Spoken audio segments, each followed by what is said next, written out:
My name's Josh Snyder, and you're watching Thoughtful Discussions, and I'm here with. Deke from Thoughts of the Bench, 2 beers deep, and you're kind of watching both of them right now. Yeah, So so we're doing something fun today. We're doing a kind of like a crossover where he has a podcast. This is going to be posted on his. It's going to be posted on mine. I kind of got the home field advantage today, but it's better here than my setup. It's a better setup. and we're going to be interviewing each other. So I don't usually get to see my side of the story shown too much, and today you'll get to be a little bit more, hear a little bit more about me, how I started out, and in relation to your podcast, you interview people based off of sports and Yep. how they got into it, which actually not a lot of people would know does play into my entrepreneurship and Yeah, man. and where it all got started. So let me start out and first off say thanks for coming out. Thank you for having me, man. This is, like you were saying, this is definitely the first time I've been interviewed. Yeah. So it's definitely cool to see the other side of it, and I really appreciate it. Right on. It's fun. How did you get started, and like what inspired you to want to do this? Yeah, man. So just like a little overview of it, we technically, the overarching brand is Thoughts from the Bench, and it was basically made to kind of just get a bunch of content out for sports from friends of mine or anybody that just wants to do it for fun. Yeah. It's definitely passion project driven. So then the podcast came on because 2 beers deep, because and me and my buddy Greg probably sat there with like a handheld mic for 4 months being like, oh, let's just keep practicing, and eventually we'll do it, man. But no, you know what it is? It's just I worked service industry for a long time, and when I got out of there and got the job that I have now, like a day job, I'd get home at 5:30 and I'd just be sitting there. Yeah. And so a lot of it was just like something to do that I was passionate about, and then trying to find your area in the creative market of Pittsburgh.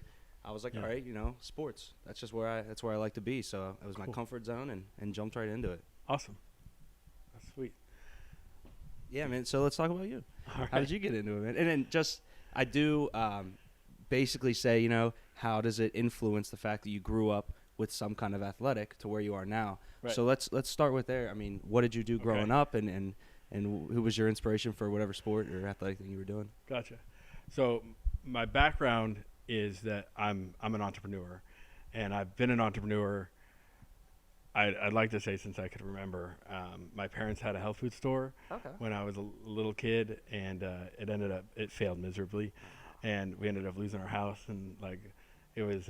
I think I had an awesome childhood, but when I tell people about my childhood, they're like, "How did you turn out normal?"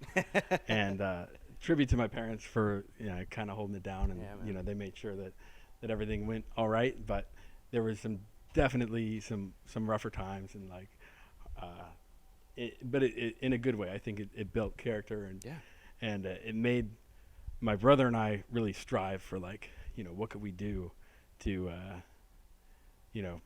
there has to be something better than just working for other people. There was this internal drive that we always had.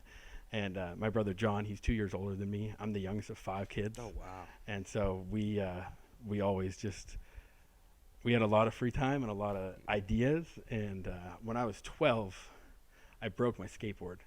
Ooh. And I found the first one was a 2x4, and I carved a nose out of it with a jigsaw, and I put a kicker on it, and I put my old pair of trucks on there.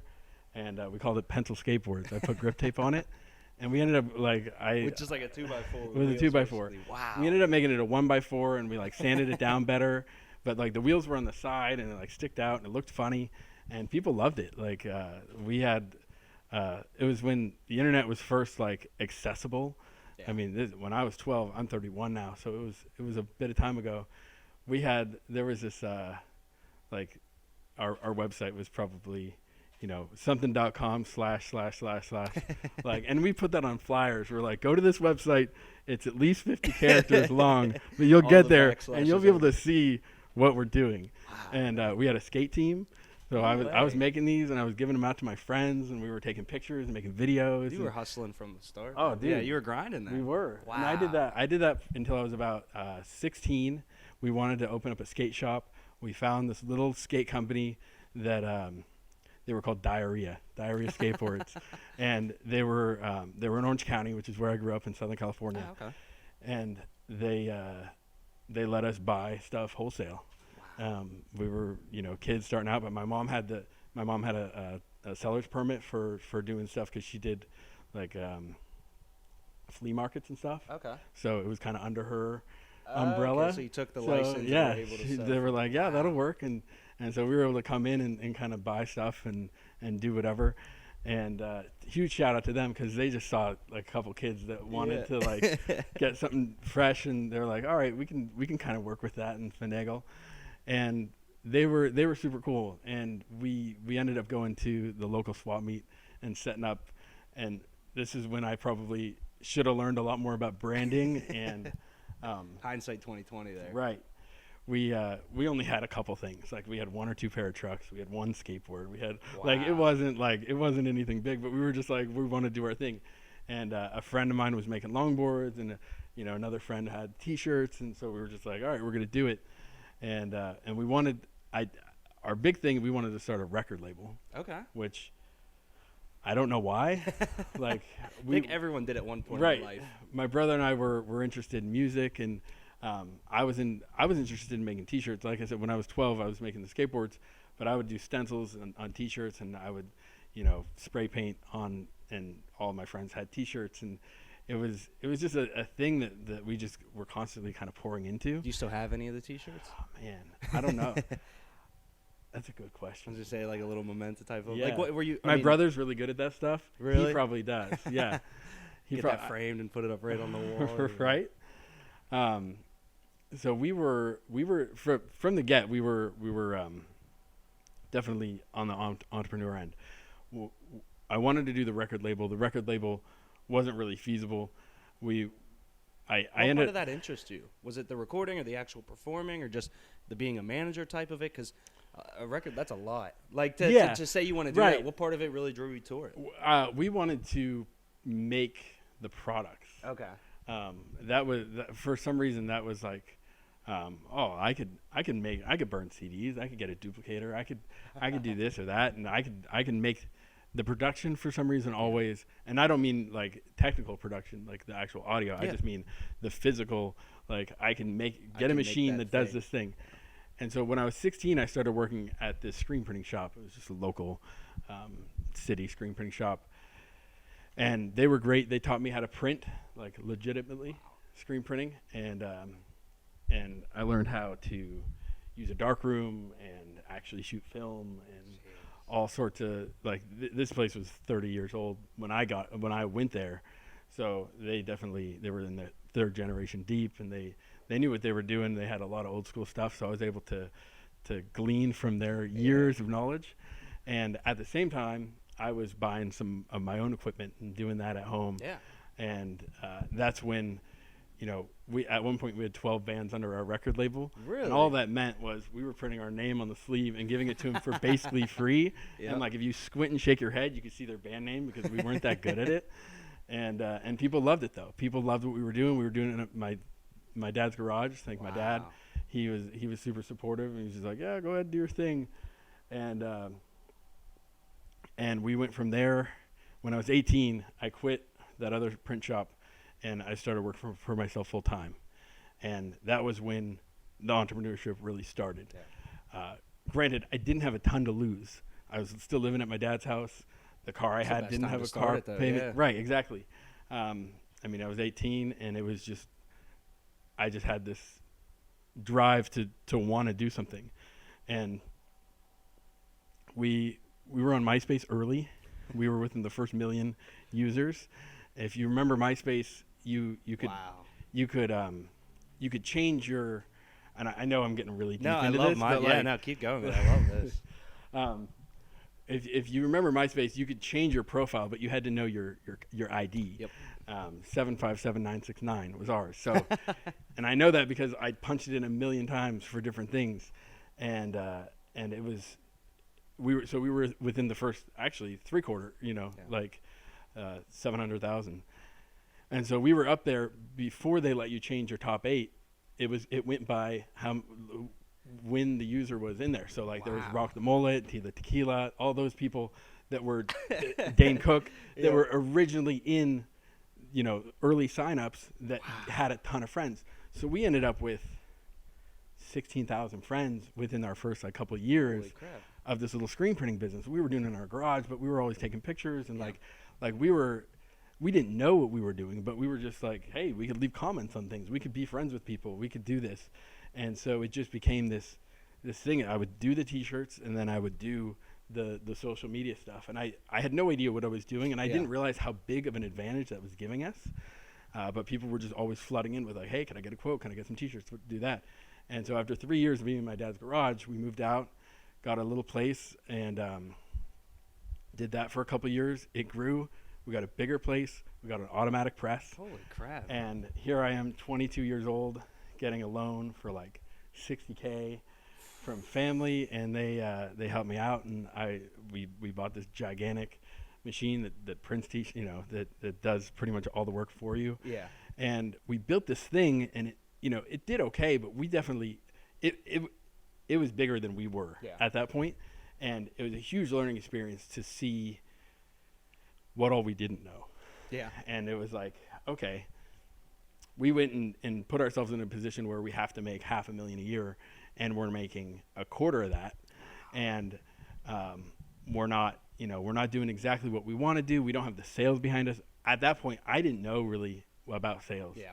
And I didn't know, our threshold up until that point was just take all the work that's coming in, and we didn't really have to go out for anything. And then once we got to the point where we passed that, we didn't know what to do.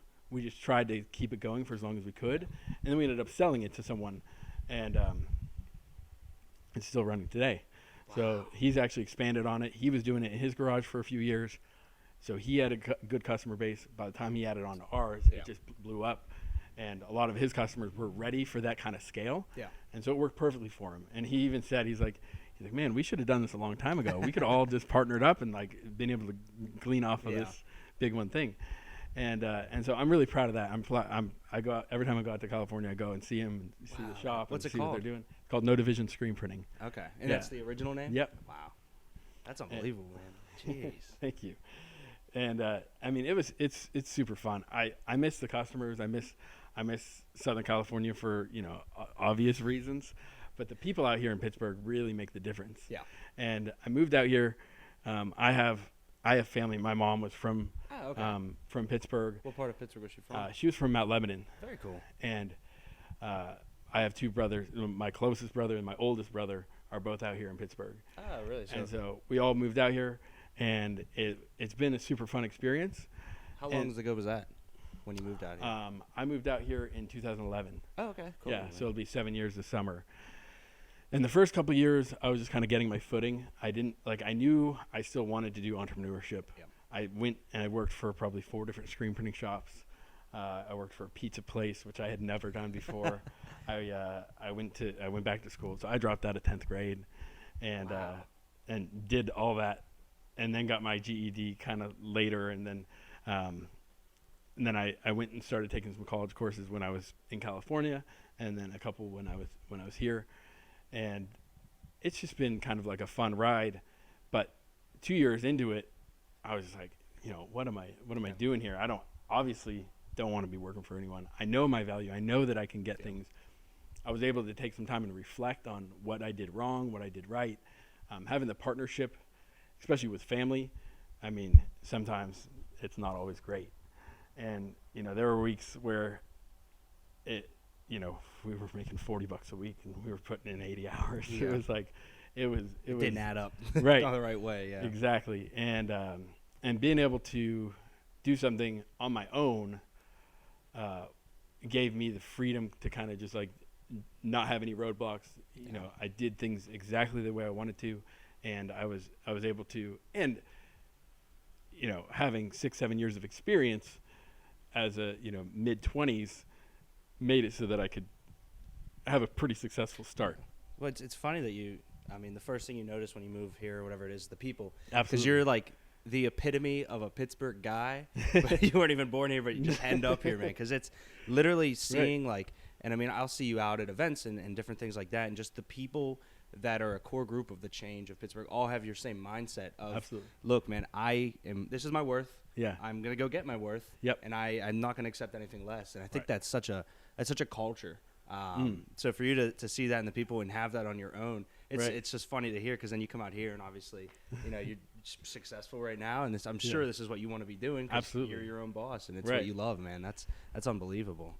But the culture of Pittsburgh is just wake up, do your work, go have fun, go to sleep, wake up, do it again, man, and people love it. Absolutely. And that's something that really turned me on to Pittsburgh, and even like the creatives and the culture and everything. It's there's a blue collar mentality of like, do work. Yeah. Like, you are respected here because you do something. And even if you work at a job, like, that's totally respectable, but you do something. And it's very driven into everyday culture of just like work. And not to just work and be busy, but to do something that you're proud of. Yeah. And that's something that to live in a culture that's like that, opposed to Southern California. Southern California is materialistic. I got my toxic. first taste of it last week. Yeah. It was something, man. So I love visiting. Yeah. I love going to hang out, and I could see some old friends, and I could catch a glimpse of the weather. I was there 2 years ago, and it snowed the entire time I was gone. Oh, and I was so thankful. I'm like, yes, take that snow. You know where to put it. And it was a lot of fun because it was sunny and it was 70 in I'm wearing shorts February, and a t-shirt, right, and everyone back home's in exactly. parkas. Right. And so it's a good little break. It's a good refresher, and the beach is nice, and it's a beautiful, beautiful place. But it turns the people into this, like everyone's kind of clawing at the walls to get to the top, and it's even the people that are your closest friends, they still need to get to the top too, and they need to be able to keep their head above water, and like it's just so crazy that realizing, if I ever want to own a house, I'm not going to do that in Southern California. Yeah. And it's just not going to happen. I mean, maybe I can go back to that someday if I wanted to. I don't really have that desire right now, but it would be, after you got to make it somewhere else and then get there. And I don't know, that's something that I don't strive for that. Yeah. So, no, man, I agree 100%. But on the other hand, though, something positive is it did make you, as an entrepreneur, it made you have to promote in insane ways, especially with like guerrilla marketing, and like we were always in print. So between T-shirts, I mean, I had a little like copier. We never really offered paper printing when I was there, but we had access to, being able to get stuff wholesale and whatever. So we would make flyers. We threw events, and we threw. See, I think that kind of stuff's the funnest, though. It is. Like just, that if you put the work in at this area, it'll come back and it'll pay off. Right. And after you have the event or whatever it is, you just sit down and you go, okay, it's over. That was good. That was fun. Now let's reap the benefits of it. Right. We would, I'd put handbills, like I'd go to Warped Tour, and I'd go in the porta potties, and I'd put handbills in the toilet paper. So when someone grabs toilet paper, like stuff that you should just printed the toilet paper and just completely taken the old toilet paper out and put yours in. You got to be quick. The most aggressive marketing of all time. It was ridiculous because you can't not be handed a flyer, and you're not expecting it, and then you're on the toilet, and you're like, well, I might as well read this. Might as well read it. And but there was definitely some different things that we did that were aggressive, that were in a good way. I think that we had to kind of think outside the box and do this. We started we wanted to advertise in this music magazine, which is no longer around now. It was called Scratch Magazine, and it was for Southern California, it was like the coolest thing that you could get. Wow. And we wanted just a small little 8-page ad, and they were like $400, and we were like, $400, we could start our own magazine for that. Of course. So we did. And this was probably, we were still in our garage, but it was towards the tail end of that. Okay. We had no idea about advertising. We had no idea about selling ads or putting a publication together or distribution or anything like that. But we liked it, and we were just like, all right, we'll run with this. And every issue had ads for No Division. So it was like, well, we'll push this thing. It'll be fun. It'll get our foot in the door to other things, and we'll use that, which is kind of how I'm using the podcast now. Yeah. And, people see the podcast and they want to know a little bit more about what it is that I do or what it is that's going on here in Pittsburgh. And then once they see, I don't really promote the business much through it, but once I do want people to get to know me, get to know what I'm doing and how I do it. And then once they see that and they could dip in a little bit further, then they could see the business. Then they could see behind the scenes. Especially when you own the business and you are the guy at the business, it's not even so much like you do quality work, you have quality things, but it's more the quality of the person. Absolutely. Like if I see someone that owns a store, I will go to them 10 times out of 10 if I enjoy them. Like everything like that. And it's good that you kind of realize that and see that through, because you get a lot of people that are like, I want to start my business. I'm like, I would not buy a toothpick from you, man. Like, so it's good that you let people, you want people to know you first. And that's, I mean, all of the podcast stuff and the YouTube, that's the best way to do it, because you just see it and then you know that. I mean, just you interviewing, I know that I can go up to you at an event and just talk to you. Right. Like, you're not going to be cold about it because you have people sitting on a table in your shop. Like, you're going to be talkative. So that's good, man. And I think that sells the business so much harder, just to be a good person and to have good values and to want to do good work. Absolutely. I have a lot of entrepreneurs that kind of come up to me. And so now so this business is almost 4 years old. And so that'll put me right around 10, 11 years of small business ownership as an entrepreneur. For 31, there's not a ton of people that have that range, and I try to use that for as much good as I can, especially when people are coming in. And the first thing you need when you want to start your own business is business cards. And even if all you have is your name and you're still figuring out the rest, that's the first thing you want. I got to get some business cards. I had this idea, let me see how it looks on print. And so people come in, I'm doing this thing. And if I could take a minute and I can, if I like what you're doing and if I like you, I'll try to see if I can get a little bit more of their time and hear a little bit more about them. And if they're open to it, which is something I've learned more, if they're open to it, give my advice and give some of my experience and explain kind of how I've done things and how, they can use other things to their advantage.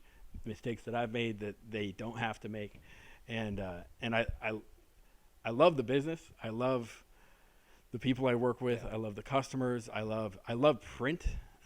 That's just always something that's kind of been in my blood. Is just like manufacturing things, and like it's a lot of fun for me. But the sales didn't start to get fun until this business, where I saw the advantage of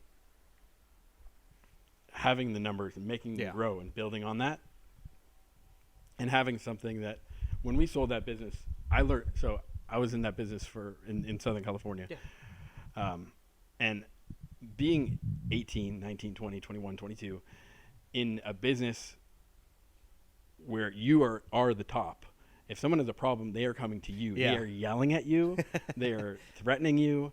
All of these things at that age, I thought I learned so much. I thought I was so strong, and I thought I was, not to be full of myself, but I thought that I had the experience, the customer service experience, and I could usually turn things around and make people happy. But until I sold my business, I had no idea how much the business was actually worth. Until you go through that. You talk to the SBA, you show them your numbers, and they tell you, you're like, I'm going to get $300,000 for this business. And they're like, your business is worth 58. And I'm like, okay, I'll take that. It's still money. Better than nothing. So there's this like pie in the sky idea that you're like, I'm going to make all this money. And like, this is what this business is worth to me. But if the numbers aren't there, the numbers aren't there. And so now you can take a business, that's kind of the same thing. And all right, now how could learning from that, how could I focus on these numbers? What is it, that sells, what doesn't, what should I focus on? What, like, what are your bigger margin things? And the sales, I mean, the stuff pretty much sells itself. The biggest thing I tell people is do good work and the rest comes, but document it too at the same time. So social media is huge. If you watch Gary Vee, document, and everything that you do, you could have a step. When I first started out, I was in my apartment, and then I was in this little art studio, and for this business, and I posted a photo every order I had. Yeah. So that was once, twice, 3, 4 times a day. People probably thought that I was super busy.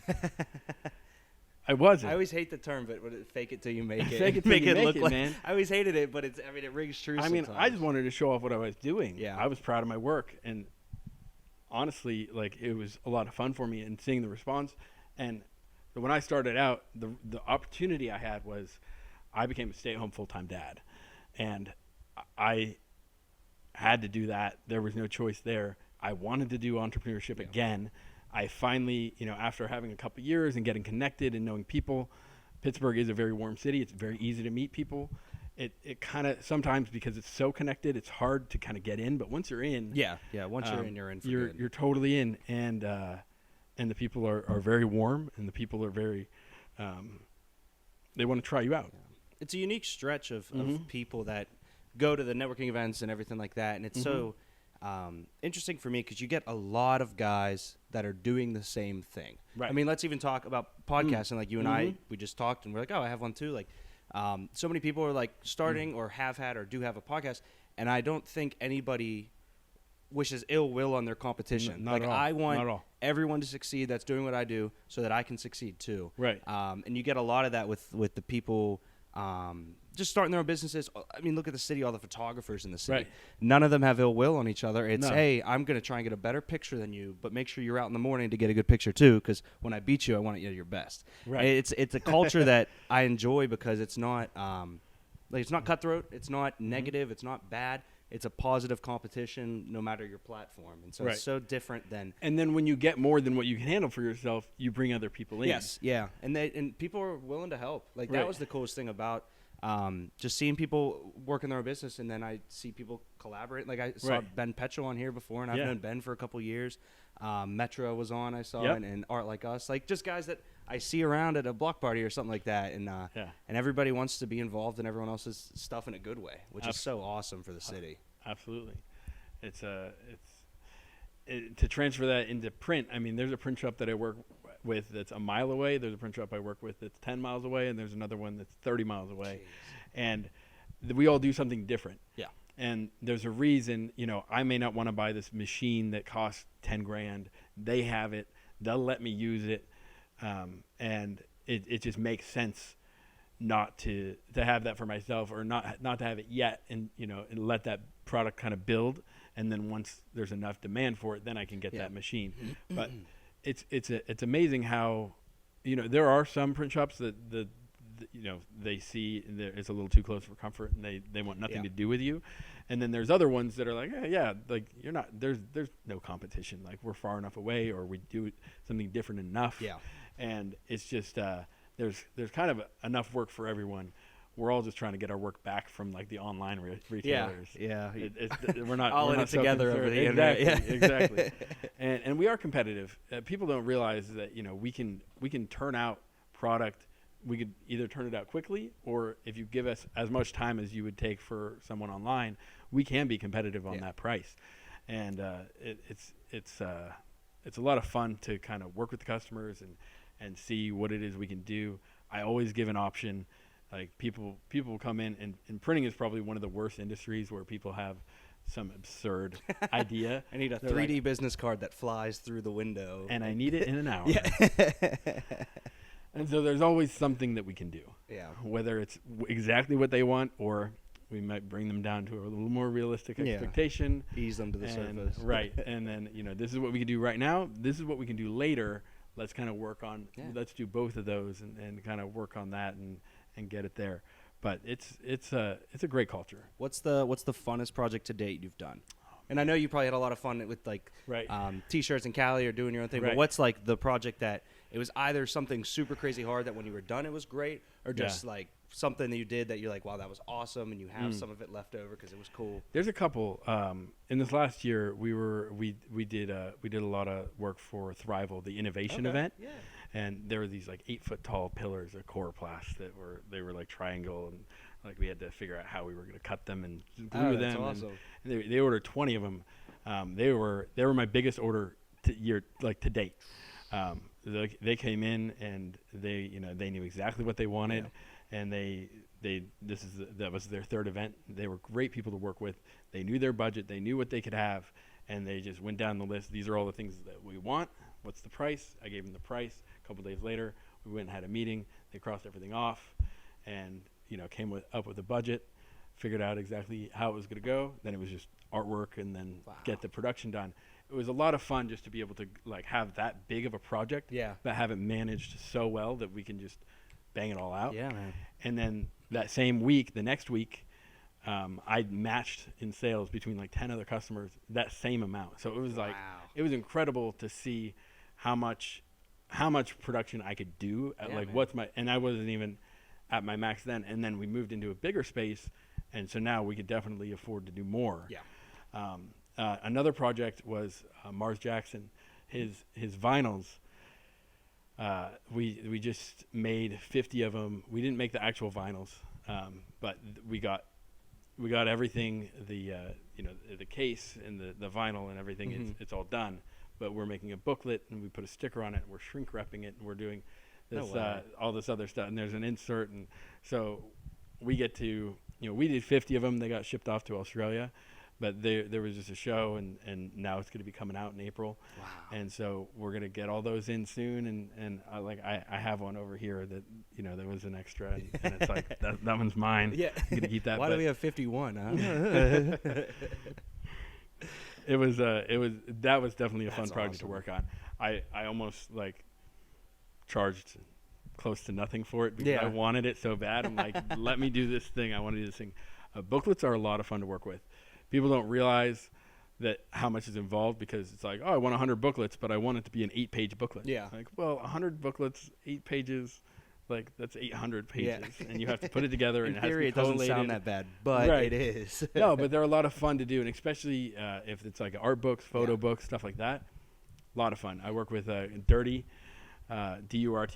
He has a lot of art shows and does stuff. He does photo booklets and art prints and stuff like that. We work with Red Fishbowl, which throws a lot of local curated shows, and a lot of the artists come here and get their prints done. Oh, that's we awesome. love working with that. So, I mean, there's no one thing when you do the production and you're like, okay, I think this is good, but you're always open to that criticism. Yeah. And it may not be anything that you did.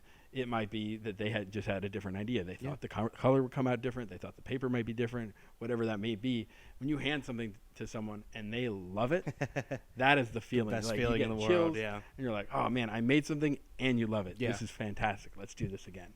Wow. So it's definitely, and it just feeds into it. And then the people that we have working with us, they get to see the culture. And like if you come in here and you're here for a week, you'll see exactly how much of Pittsburgh comes through these doors every day. Yeah. And it's amazing. It's amazing that we get to be kind of at that forefront. We're in the background, but we're also, we're in the beginning stages of how everyone starts before they get to the point where they're at their booth or, doing whatever they're doing. We're there behind them, pushing them, doing whatever we can to make them do the best once they get there. And you're giving the creative community like a way to get their idea out there, which is so cool. And it's not really what you would think about because you're like, all right, so if Mars, love the dude, he was on 2 Beers Deep and he killed it. If Mars has an idea for an album and he comes out with the album art, everyone's like, oh, that's awesome. And no one like even thinks about all the time, sweat that went into the preparation and everything like that. Right. And then that feeling's got to be so great because like there's so many people that will have their art shows or they want their pictures up. And they're like, oh, I can't do that. Right. They get to come here, and then you get to be a part of that project, and that's so cool.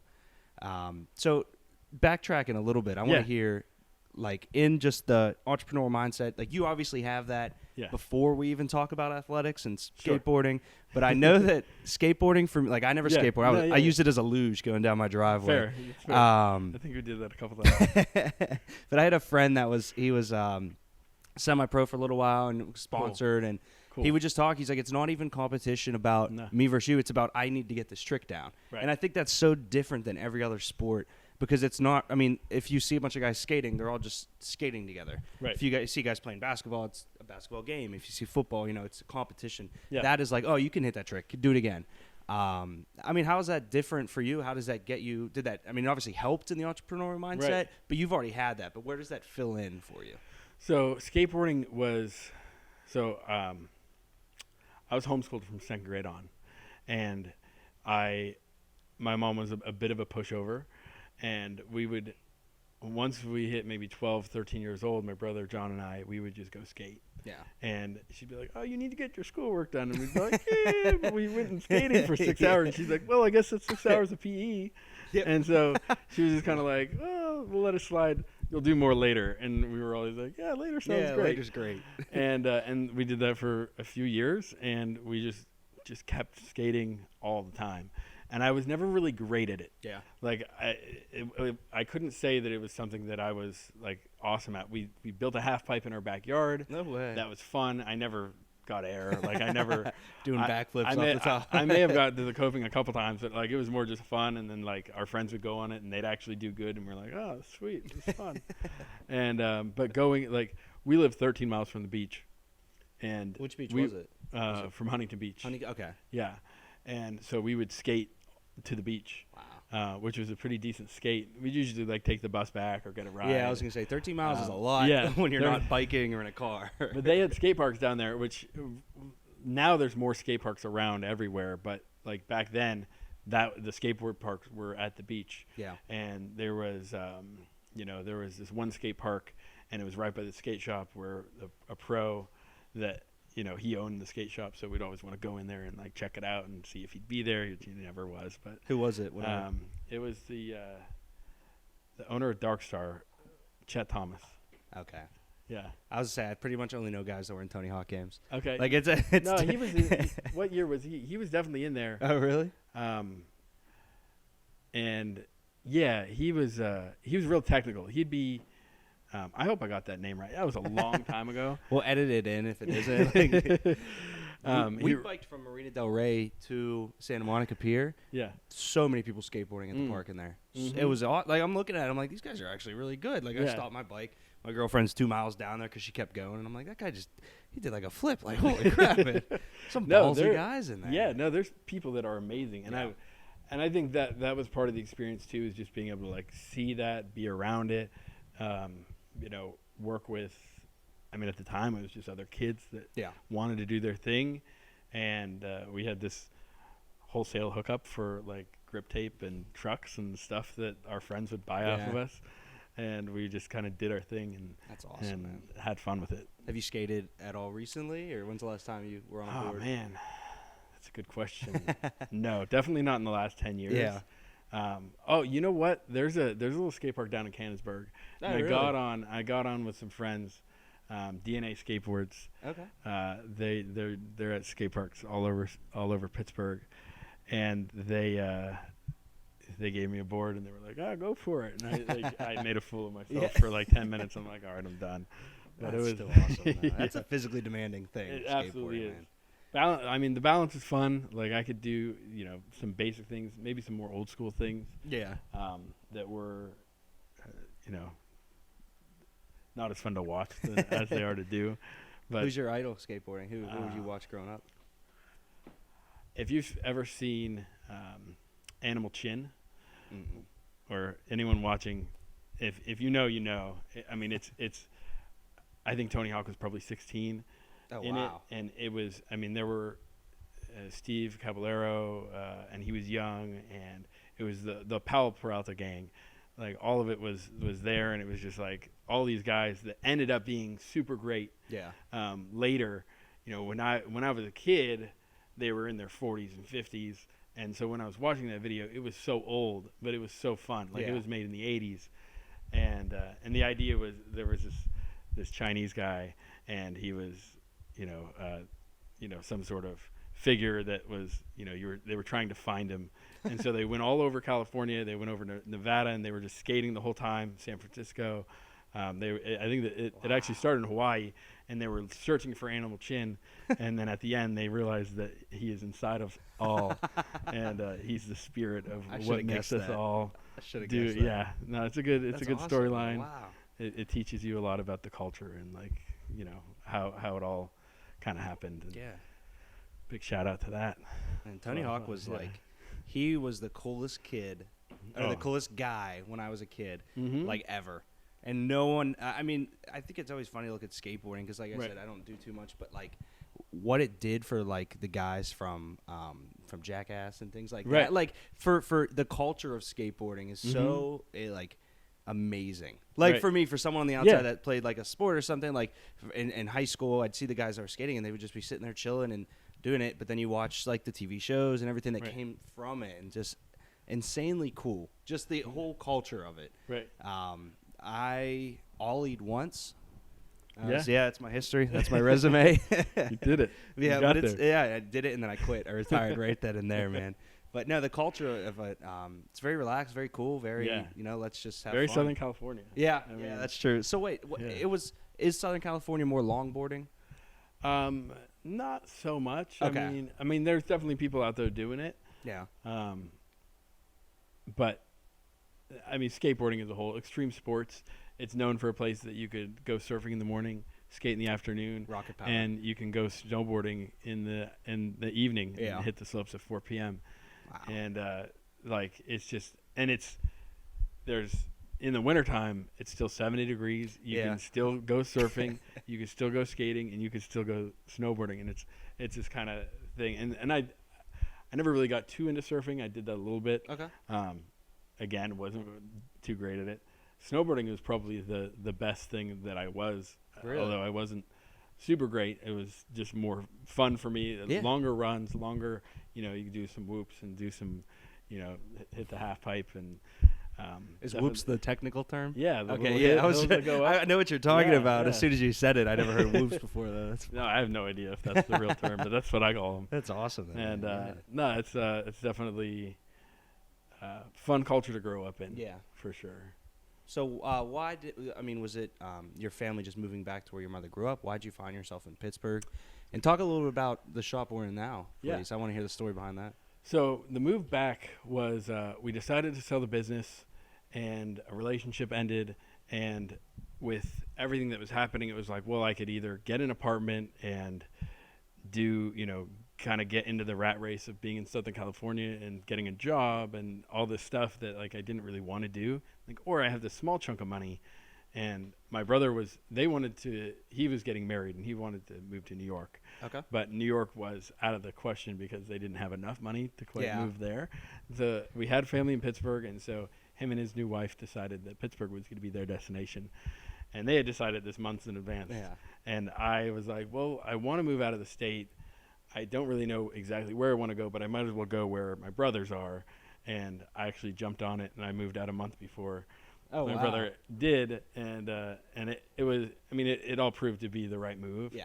And once I got here, I knew a little bit of what I was getting into. I'd come out here probably every other year since I was a kid.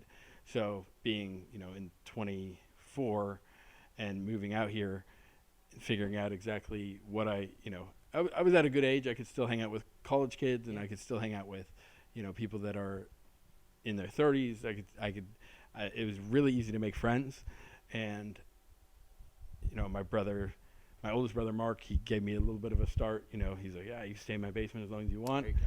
Cool. Found a job, got a bike, got an apartment within the first week. I was like, yeah, see you later. Thanks for your help. Thanks for the basement. Right. I'm good. Yeah. And it was fun. It was definitely a good start. And Pittsburgh was, I think, the family was what drew me out here.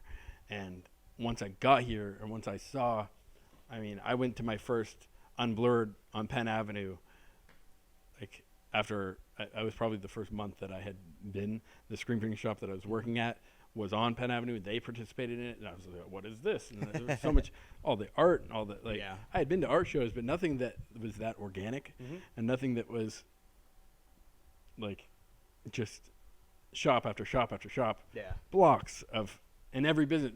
This business is a law office, but they move the desks over, and they put some art on the wall, and they have someone playing jazz, and people are dancing.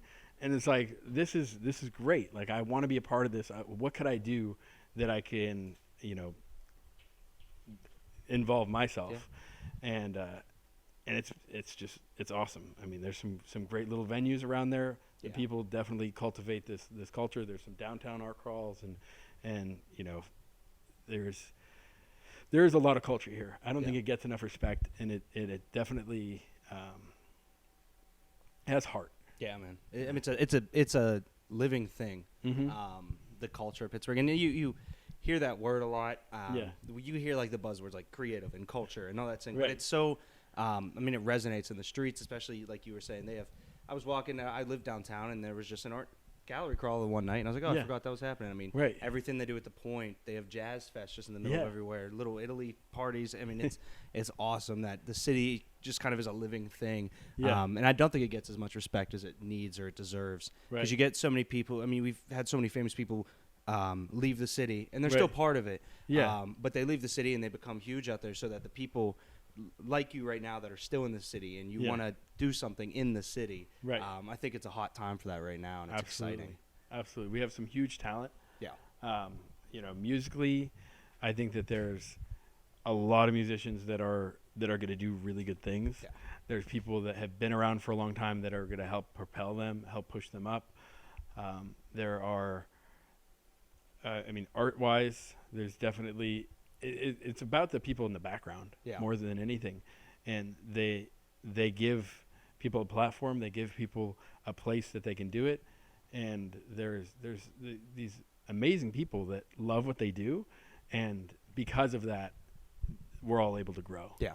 And if you love what you do, and you're behind the scenes, and someone else loves what they do, and they're, you know, in the spotlight, it works together really well as long as you have everyone kind of working together. Yeah. And that's what we have here, and that's what we have. I feel like that's something that's special. You might go to like a bigger city, and there's just so many people trying to break out. Like when I was in LA, there was so many people that moved there to get big, and I'm just like, what do you? It's so much easier to get big in somewhere small. Yep. So you gotta, you can. You hear the word LA, and you hear like, oh no, I'm gonna go there. Like I'm gonna be in Hollywood. It's like it's not even. Like, yeah, you can, but man, it's gonna be hard. There's a crowd of you. Yeah. There's a crowd of people doing the exact same Ask thing. everybody on your plane where they're going, what they're doing. And it Right. Just, oh man, I do want to ask though too. Yeah. Talk a little bit about because I mean, if they had a room for people with your experience at your age, you'd be the only person in that room. Like to have this kind of experience working for yourself from the start, and to be at an age where you now are sitting back appreciating it, but you still have so many years to go at your craft. I mean, Absolutely. how do you keep yourself driven, I guess, to be creative and everything? Because you see people that their competition keeps them creative, and you might have that, but retrospect, you sat back, you saw your mistakes, Right. You document everything now, and how do you keep yourself up and competitive? My son and my son's my biggest drive. Absolutely. If I don't work, he doesn't eat. Yeah. And I don't eat. And that is, sometimes it's super scary. But I have this business that I made and people love it. Yeah. And even in hard times when I'm like, I don't know if it's going to, what's going to happen, it always comes through. And it's not just that it comes through and it's awesome. Yeah. And that's a big part of it that keeps me going. We have a community. I'm able to have people that work for me. Like as a small business owner, you realize that you're really just managing the money. You're just managing your time. You're just managing stacks of paper and a thing of ink and making sure that it all works out. And the amount that you actually get to take is probably a lot smaller than a lot of people think. Yeah. Your gross and your net, and then what you take is like it's like, you own your own business. You must be doing really well. Right. Well, I have a lot of money to work with. Yes.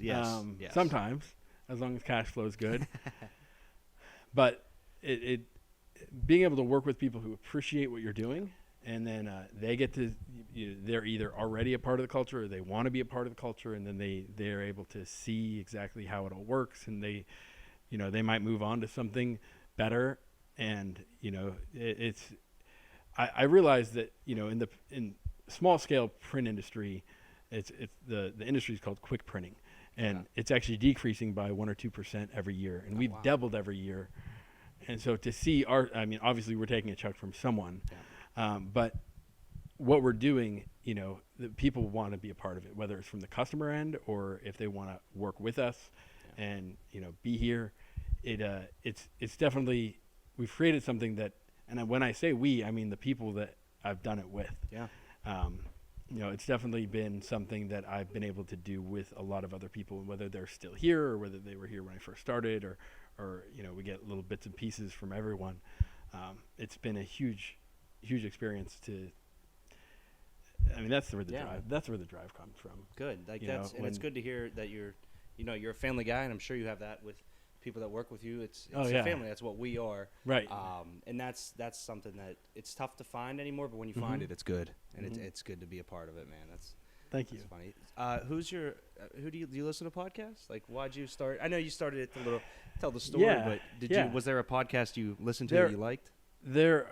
I'm not a huge podcast listener. It's kind of funny. I watch Gary Vee. Yeah. And it's not something where it's like, well, he said to do it, so I had to do it. But he did say something really interesting, and I had wanted to start a podcast. My friend Jonathan Wilkes, he out in Southern California, we still talk almost every day, and he's one of my best friends. He's a genius, and he does HR for this giant $1 billion company, and now he does. Yeah. But before, I've known him since I was in second grade, so I've seen him develop. He's seen me, and we've always kind of given each other a little bit of respect and our opinions along with it. And so, like, I'm able to kind of bounce things off of him, and he sees exactly what I'm doing. And go. Let me see that question again. I'm sorry. No, just saying. I think I got off track. Okay, podcast. Yeah, podcast. So him and I were thinking about doing a podcast. So okay. That's where I was going. Sorry. And you were right there too. Right.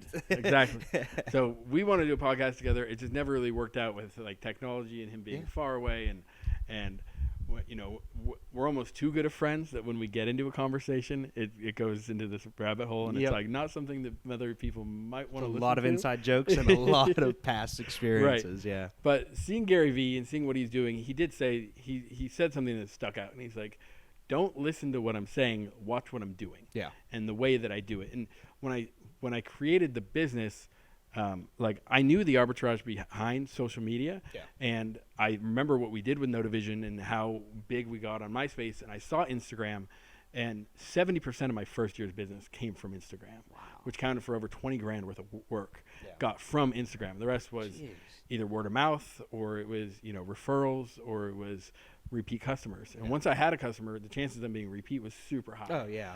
And I can imagine in this industry that if someone gets something they really love, like, I need more business cards, I'll go back over to Josh and get business cards. Exactly. Like that. So we're able to retain, and seeing what we did, it's really easy. Instagram and Twitter are some of the only platforms that let you interact back with your customer base and be a part of the community. Facebook doesn't let you do that at all. Yeah.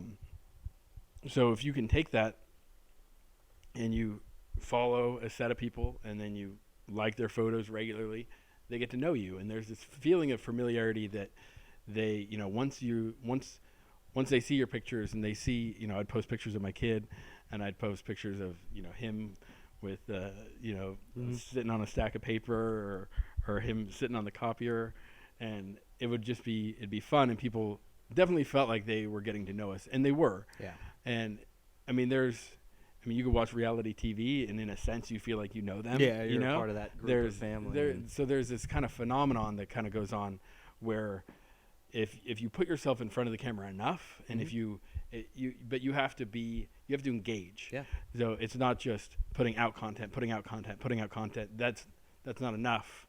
People will see that, and it's good. You should do that, but you need to interact as well. Yep. So whether it's finding a hashtag or finding a location. When I moved to Lawrenceville, I started liking photos in Lawrenceville every day, every week, every month. I'd go on and I'd find all the posts that were made in Lawrenceville, follow all those people, like all their pictures. Yep. And it's sometimes it seems monotonous, but you have to care about your crowd. Yeah. You have to care about the people that you want to work with, and figure out exactly who it is you want to work with and why. And so if, a suggestion I have for people that are out there is just like, don't stop Like, you could be doing your business for 20 years. Don't stop. Don't get comfortable. Don't think that you're like, all right, cool, I'm there. Like, yeah, maybe you're there, maybe you're growing, but how much more can you grow? Yeah. And there's someone out there that's Working trying just as hard, if not harder. Right. That's right behind you. exactly. No, I agree, man. So the fact that we were able to grow, we've doubled in size every year. And the way that we've been able to do that is because we have been aggressive and we have been assertive, was probably a better word, where we are communicating to our market most of the time for free, Yeah. just at the cost. And I mean, my friends see it, and when I'm not here, when I'm not working, I'm on my phone and I'm doing that thing, and I'm following and I'm unfollowing, and I'm trying to make sure that people know exactly who we are, because once they do and they come in and we get to know them, it's a lot of fun. Yeah. So. No, man, I agree. That's awesome. And I think that, everything you've been saying basically resonates back to work with good people and do good work, and you're going to be a great success. And I agree, man. I haven't checked out too much of Gary Vee's stuff. Okay. But he said something today. Yeah. I saw like a post or something that this kid wrote under one of his pictures. And the kid's like, hey, like I'm 15. I want to resell shoes. How do I convince my dad? Like, what do I say to convince my dad that I can sell these shoes? And Gary wrote back, do you need his permission? Yeah. Just sell the shoes. He said, I think it was execute instead of communicate or something like that. And it was just like, it's just a different way to see the world, where I'm like, all right, like I want to do this thing. All right. What do I have to do? And he's just saying, well, why don't you just go do it? Right. And I was like, wow, that's the whole reason I started the podcast. It's just like, might as well start it now. Today's as good a day as any day. So exactly. Execution is by far the biggest thing. And that was something that was, and you hear it here a little bit too, but in Southern California, everyone wanted either a clothing company or a record label. Everyone was about to do something. Yeah. And being the T-shirt guy, if you were actually doing it, you were coming to me and getting T-shirts for it. But people would look up to me and be like, "Oh, you're doing it." Yeah. And I'm like, "Yeah, you just got to do it. Just do it. Just go do the thing." It's not that hard, man. Right. Like, put your effort in, and even if you work, like I was working the first 2 years, year and a half, before I even started in my garage, where I was collecting stuff, to put in my house and figuring out how to do it. And while someone else is teaching me, I'm still like kind of doing it for myself on the side, doing it for some friends, doing it. And then like, there's no reason you should be complacent and say, oh, I have a job. Yeah. And which is what you did. You work hard. You had some money in your extra paycheck, and you said, I'm going to go get this equipment. This is something I've been wanting to do, and I'm going to go do it. So you got to execute. Yeah. So let me flip this over a little bit and ask some questions for please, you. Man, please. So your podcast, you're talking about sports. Mm-hmm. You have guests on, and typically you ask them, how did sports influence you getting into what you do now, whatever, and then you go beyond that. So what are some of the challenges? I mean, I know you're not years into your podcast, but you've been doing it for a little while. What are some things that you've done that you're like, oh, I could have done that better, or you everything is where I'll start. No, man, it's so funny because when I start talking to people about the podcast and what it is, I don't think I have enough time to describe what I want from it. Yeah. So like the interviews that I've had, Keep Pittsburgh Dope, Chance Humphrey, Mars, Max Flick, and we have some more planning. Cool. But the biggest thing about it is that I spend 3 weeks of the month just sitting with my buddy Greg, and we just talk about sports topics. Yeah. And then the interviews. I think the toughest thing about doing it is, one, just getting people that are making a difference in Pittsburgh, and why sports made them who they are. Like, not even just made them, but I want people that are athletes that are doing something creative now and not playing the sport, because a lot of people think, like, I played college soccer. And I still play pickup here and there, but I know my college soccer career is over. Right. But like, I'm okay with that. But you get so many people that are just like, all right, well, my life's over with sports now. And I'm like, no, because sports and athletics and every aspect of it is just a mindset. Right.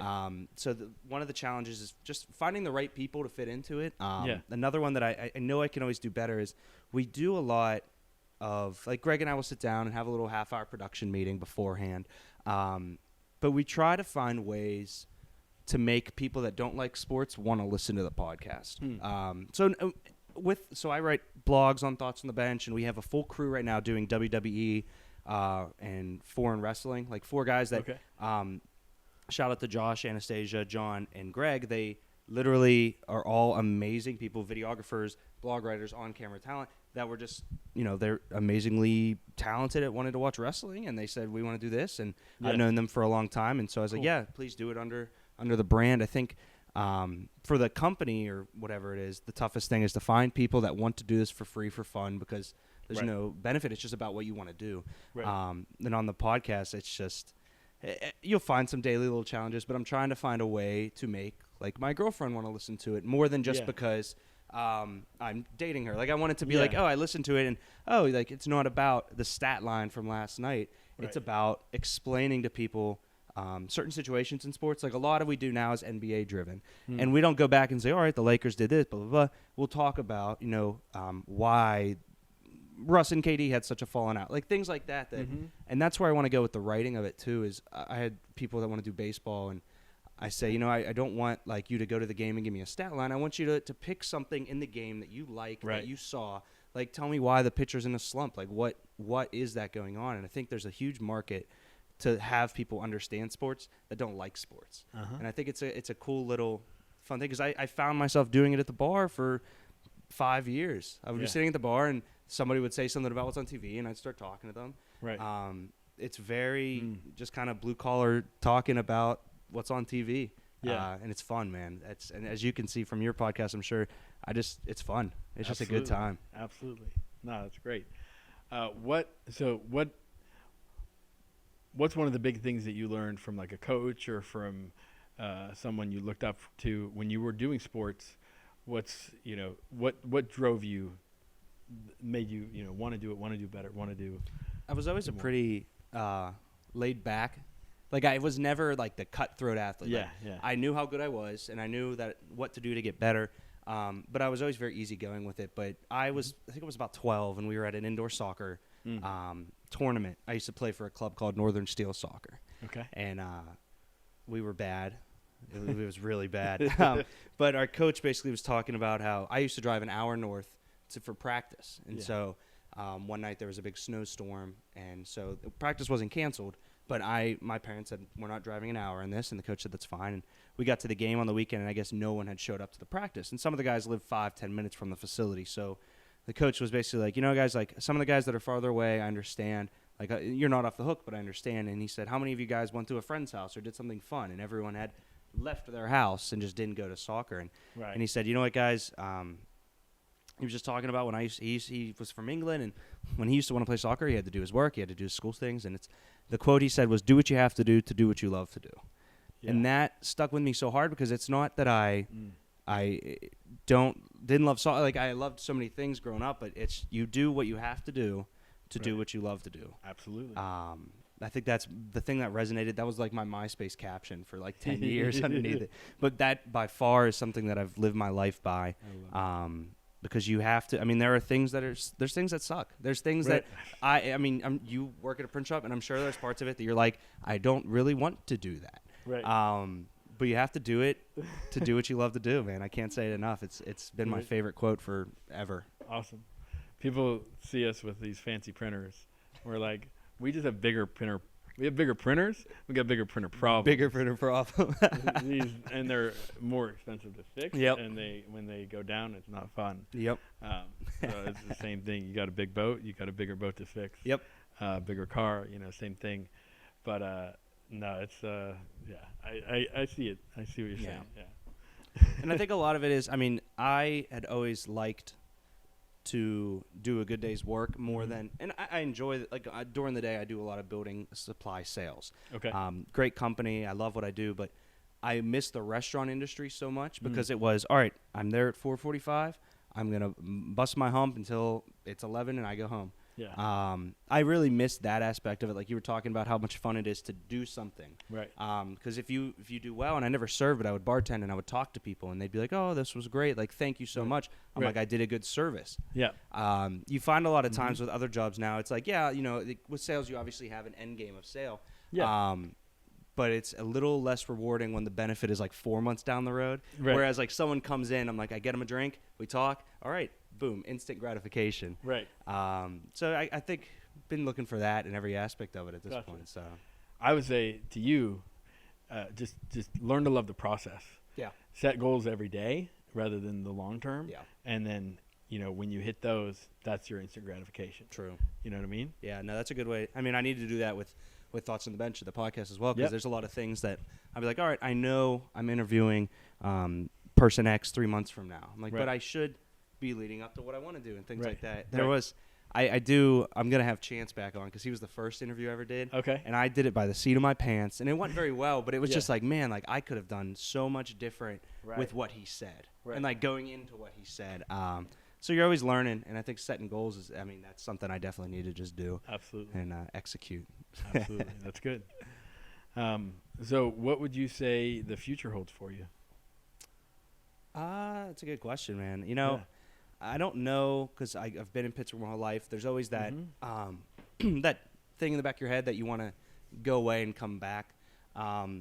My biggest I hear that a lot about Pittsburgh. yeah, everyone wants to go away then come back and have kids because I want to live for the rest of my life, but I also don't want to be in that just like in that area for the rest. Like you always want to say, I just want to see what that place is like. Right. And my girlfriend and I travel a lot just for fun, so Cool. I'm getting like that itch scratched a little bit. Yeah. But no, and I think that with the future, for Thoughts on the Bench right now, what I've been trying to do is find a group of friends or guys that love one sport. So like with the wrestling, I got 4 guys and they have their own schedule and this is their company. They are Right. Thoughts on the Bench Wrestling. I Cool. found a couple guys for soccer, for basketball. I'm going to get football. And the biggest thing is I'm trying to create just a culture of guys that want to do this for fun Yeah. and see where it goes because we have no idea where it could go right now. Right. The end game originally when I first started the podcast was I said I want to get a sponsor so that I can get a case of beer for the podcast. Okay. Because if I don't know if you listen or not, but we always say 3, 2, 1, action and crack the beer. Yeah. And then if you open a beer during the podcast, you have to say a movie quote that everyone has to guess. And it's just little fun things like that I know that's what keeps me going too. Like we don't really have too many segments. Right. We do something trademark pending called Draft Day, which is whenever I do an interview. Greg and I then spend that week, we'll do 3 drafts. So Okay. what we did in the restaurant industry is like, we'd be bored. So me and this one guy, Seckley, would just be like, all right, let's draft top 5 point guards all time, you versus me. Like bang, bang. And it got to the point where everyone in the restaurant wanted to do it, but not everyone knew sports. So we one time did best movies all time. We did the entire alphabet. The movie had to start with A, B, C, D, E. Right.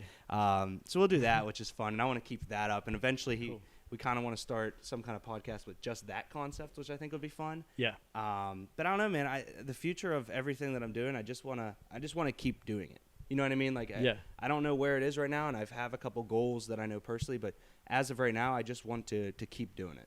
Cool. So, Love it. yeah, man, it's funny because you look at like with your podcast and all the Yeah. people you have coming on and everything, and Yeah. and I hope to get to a level where it's like because the Facebook group you have with it, that's genius. Because right now I'm like there's like a marker board next to my fridge that I just have things written down on, Right. and my girlfriend decides to delete them all and wipe it away for some reason. But it would be We a don't good need end. this. Oh, what's this important thing? Swipe. But I think another goal would just be to get a little more organized with everything. So I'll definitely be hitting you up with some information on how to do that later on. Yeah. The thing, and I was talking to a friend about this, and he's like, "There's just not enough time." He's an entrepreneur. Like, there's not enough time, and I'm like, yeah. Well, the way that it works with if you work for yourself is you work yourself basically to near death, and then you figure out you don't want to do that, so you figure out what you can cut. Yeah. And what you don't have to do and what you can do better or faster, and you get better. And so what you can do in 80 hours becomes what you can do in 60 hours. And then once you build that back up into 80 hours worth of work, because hopefully you do a good job at what you do, and then you have more work to do, and you just build and build and build, at some point you need someone to come and help you. And, and luckily we've built to a point where we can have help and there's enough wheels turning that it's consistent. But with the podcast, so people watching, they have no idea. To clue them in, I made a secret group and I invited all the people I that didn't I mean to blow wanted your to. cover there. No, I it's didn't- cool. okay. It's cool. So it's okay. They The can't secret find society, it. They yeah. can't find it. And so you have to be invited. I invited about 150 people, and then I post up a schedule, and people would leave comments on it when they want to fill the dates. Then they put them in, and so I have a whole month, and it's all booked out. So right now I'm about mid-March, which is about a whole month away, and the reason I organized it that way is at first I was trying to text message, and then I was keeping a note, and then I very quickly realized, I think I was about 2 weeks in, and I was just like, this is not going to work. I'm never going to keep track. I have way too much going on, and I'm at the point where like I could have a secretary, I could have, and I don't, and so I'm like, people send me text messages asking me questions. Hiring is what he's saying. Someday soon. Yeah, good. But it was just like, well, I could do this, and that would solve this problem. Yeah. So you become a problem solver once you get to that point where you're just like, there's no way I could do this unless something's got to give, and then you figure out that thing. So I mean, as an entrepreneur, you're constantly trying to make yourself better. You're constantly trying to outsmart yourself. And your competition is yourself at that point. Absolutely.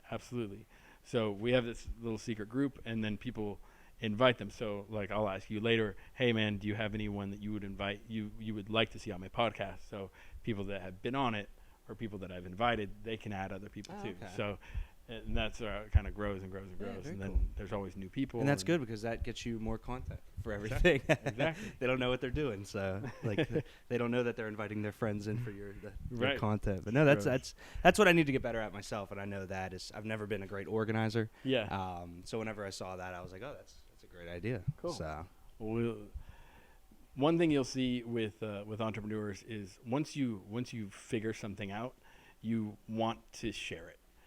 Yeah. And I've had a lot of mentors in my life, and with business, I've had people that have given me, so much. I mean, you have people that have 10, 20, 30 years of experience, and they just give you a nugget, of, they can sum it all up into one sentence and say, do this thing. My friend Daniel Verdugo, he had a newspaper shop, newspaper facility, gigantic. This thing was the size of a train. And he let us, when we had the magazine, he let us print our magazine on it. And he liked us because he started when he was young, and he was in his mid-20s, and he was doing really well, and he was he liked to see what we were doing, and he gave us a shot at working with us. And I talked to this guy for like an hour on the phone. He's just like, I want to hear about what you're doing, and I want to hear about and it was I didn't know what I was 18, 19, 20, and I had this guy that was only a few years older than me, but millions of dollars more. Yeah. And he had gotten there, and he figured it out, and he wanted to share that. And you're almost, when you're given something like that, you are obligated to give that back. So when I have someone and I see potential in them, and I want to work with them, and I want to see them do well, I'm obligated to make sure that they have everything I can give them, and so that they could hopefully do it right, and I want to see them do well. You'd be amazed how many other entrepreneurs want to see people do well, even if it's in their own field. And it's once you're able to execute, and you're starting, and you're doing your thing, and that's the biggest thing that proven entrepreneurs want to see. Anyone has ideas. Great ideas. Thanks. But if you're doing it, even if you're doing it bad, if you're doing it, at least you're showing that you have some sort of drive, and that you have, and especially when you fail, and you fail, and you fail, and you fail, and you have someone, and they okay, I see you failing, I see you trying, now try this, now try this, now try, and if you have that where you can keep pushing, then there's eventually going to be a direction where you're able to put that, and it's going to go. So and going off of that, I think it's funny to see, and I'm sure you get this every once in a while, but I'll get like a text from someone, or I had like my cousin, one of his best friends from high school joined the Air Force, and I think he lives out in Tennessee or something now, but he texted me one night, sent me a video clip, he was basically like, hey man, I just want to let you know, like, I love what you're doing, and you know, because you're kind of doing that. He's like, I did a stand-up show the other night at an open mic. Like, I wanted to send you the video. I was like, no way. Like, the kid is funny. And so he went up on stage and did a stand-up. And he's like, you know, I just wanted to say, like, it's really cool that you just started your podcast and your videos. And so I said, screw it, I'm going to start comedy. Right. I was like, man, like, to see that is unbelievable. Absolutely. There's a ripple effect. And I still get people, you know, oh, you're doing what you're doing. You love what you're doing.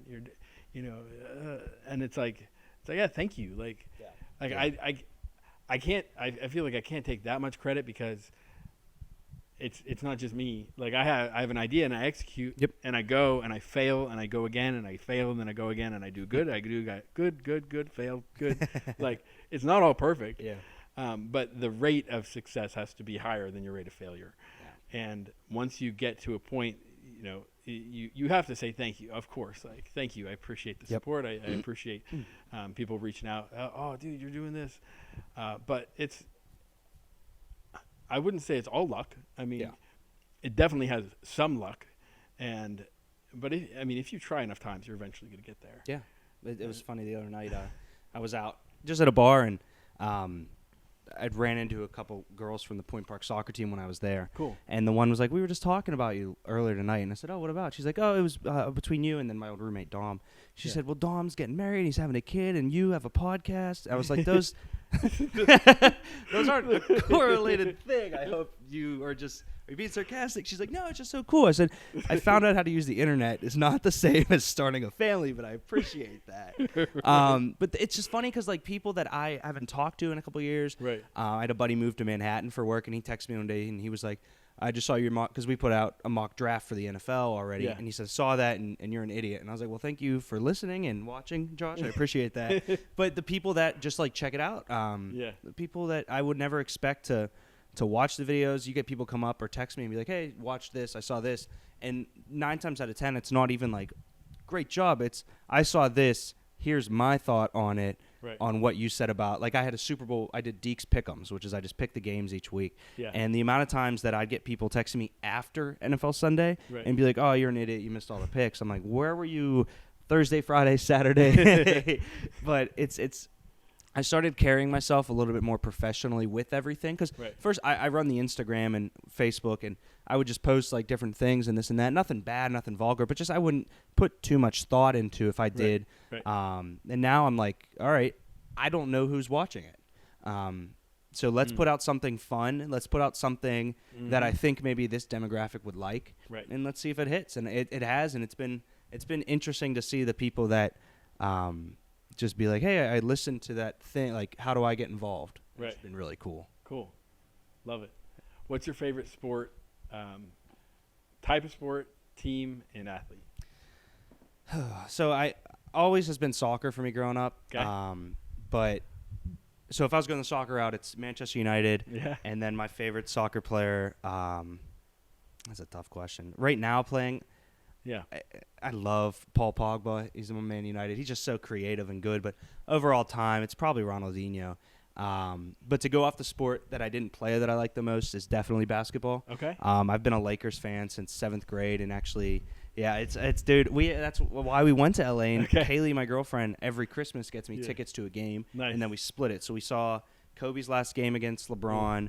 We went to Madison Square Garden. We went to DC last year, and this year we went out to LA. Yeah. And then Kobe by far he's my favorite basketball player. His I've bought every book that's been about his mentality, and I've watched Muse like 40,000 times.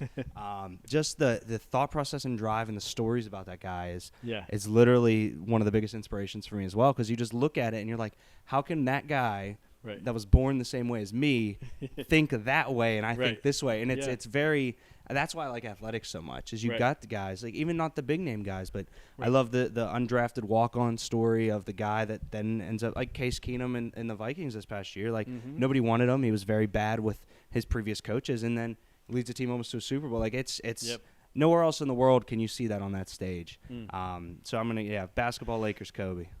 All right. What about yourself? Well, so basketball has a special place in my heart. Growing up, basketball was always something that was I think I enjoyed it the most. Yeah. I haven't watched it as much since I moved to Pittsburgh because there's no basketball here. That's why I was a Lakers Yeah, fan. It's because right. Kobe was hot when I was around right. then, and then no, but there's Lakers nothing here. fan. Lakers. That's how I grew up. Lakers, and we would like, since my family was from Pittsburgh, like I grew up and we would have Steelers t-shirts Yep. and Pirates t-shirts and Penguins t-shirts and like jerseys and all that stuff as gifts. And my older siblings, they'd watch the games and I'd be there and oh cool. Yeah. But I never really got into it. Baseball though, it always just had kind of like it has more heart. Yeah. Like there's definitely That's very true. more of a storyline and there's a lot more of an underdog kind of There's thing. so much history. And the history and so the Pirates I was always interested in the Pirates. And when I came out here, it was the bigger driving force was the fact that I can go and get tickets for $10. Yeah. And you still can if you got to the right street corner, you got a couple bucks in your pocket, you can get in. And so here I was, full-time stay-at-home dad. I was starting the business, but I didn't have work every day. Yeah. And there were Pirates games going on. And so, I mean, my son, he's 3 years old. He's been to 38 games. Wow. That's just Pirates games. That's awesome. Yeah. So he's a fan. He loves going to the games. He loves, like, he went to, he went to a few games this past season, but I mean, we used to go a lot. Who's his favorite player on the Pirates? Does he have one? He doesn't really have one. He doesn't really have one yet. Yeah. I taught him to say J Hay all day, so he'll scream that. And and he's probably my favorite Pirate. Yeah. Just because his story. Actually, I saw the interview, like the Root Sports like documentary, because they picked the players, and I went to a Cincinnati game a couple of years back. Their home opener was before ours, so I went and saw the home opener there. Oh wow! And playing against the Pirates, and it's a beautiful park, by the way, Cincinnati's. Absolutely. And I recognized his dad. Really? Just walking around. Wow. And I told the girl I was with, I was like, hey, that's Jay's dad. And she's like, are you just saying that? Like, does he just look familiar? And I'm like, no. Like, I was watching the thing, and I'm like, watch. And I'm like, hey, Vincent. And he like turned around, and I was like, and I shook his hand, and that was the day that he got signed. Oh, wow. The day Jay got signed as a pro. Yeah. And I was like, hey man, just want to say congratulations. Like, and, that's so awesome. And the thing that always struck me is like for him as a dad, if his kid's playing third base, he's third base and he's up a few seats, and if he's playing first base, he's off the first base line and up a few seats. That'd be tough for a guy like Jay who does play every position. Right? Like, you can't get season tickets. You gotta wait till game day and then head over there. Right. But this guy, he can, his kid will put him in a box if he wants, and he wants to support his kid. He wants to be there, and I was like, I saw that, and I was like that's the heart of baseball. Yeah. There's those stories, and that's what makes people great. And he has that drive. He's shorter. He's always, he's had his own challenges growing up. And he fought through that and became a pro. And like, hey, that's awesome. Yeah. And when you have challenges, you have setbacks, you have handicaps, and you're able to move forward. Like, that's something that I want to see more. Oh, that's awesome. And that, again, I'll say it, you won't find that like anywhere else in the world. So that's why sports is such a place in my heart. Because there's we're not going to be talking about CEOs of Apple the same way we talk about first baseman for the Pirates. It's just it's a different realm, man. Right. And that's why, that's why I love telling former athletes and current athletes stories, because you get to the point where it's like, we're talking to this guy who played this sport, and it's never about their career as a player. It's about their story and how that was a piece of it, a piece of who they are. Right. So now, man, and I'll need to get someone from baseball on the podcast. I love going, but I'm not a big baseball guy. Okay. I love the game as much as I love the ballpark food. Okay. Yep. There it is. And I love the game, but I love the ballpark food too. So that's awesome. It's a great time because you get to have both of them. Yep. And my kid's there, and we're watching the game. It's a good time. Awesome, man. Yeah. Anything else you got for me, question-wise? My last question is, how can we find your podcast? Ah. Give me all the links. Give me all So it is 2 Beers Deep on iTunes, on SoundCloud as well. Cool. Number 2 or spelled out? Spelled out. TWO Beers Deep. Yeah. The logo is it's kind of like an 8-bit looking, just 2 mugs of beer.